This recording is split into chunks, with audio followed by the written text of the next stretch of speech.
In this video, we're going to talk about slope, just like the slope for straight lines. So slope. Say we have a line that passes through, say, x1, y1, and x2, y2. And we want to find the slope of the line passing through these 2 points. So I'm going to draw a little picture. Here's x1, y1, and then here's x2, y2. And then here's our line. And the line keeps going, but it passes through those 2 points. And we want to find what's called the slope of the line. Okay, so we're going to use little m for the slope. So slope is rise over run, right? Rise over run. And we can draw a little triangle here to figure out what the rise and what the run are. So the rise here is this distance here. So it's going to be this y value. So this y value here is, let me draw an axis here to make it a little more clear. This y value here is y2.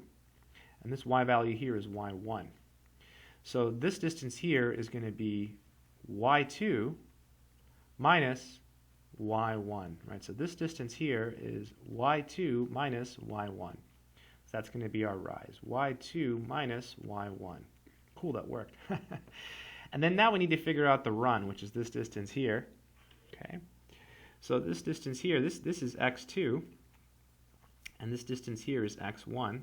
So we need this distance here. So the big distance is x2. The little distance is x1. So this distance here where that arrow is pointing is x2 minus x1. x2 minus x1. So x2 minus x1. So that's x2 minus x1. So that's the formula for slope. You can switch it up. You can do y1 minus y2 over x1 minus x2. You can do that by factoring out a -1 from the numerator and denominator. Anyways, you can use whichever formula you want. Let's do a simple example. Say we had 1, 2, 4, 6, and we have to find the slope, so m.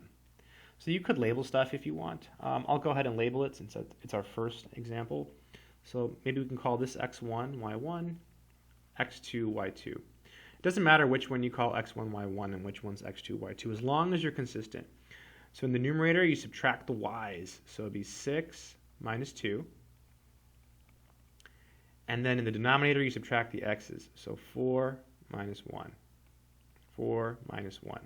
So we get 4 over 3, and that's the slope. That's it.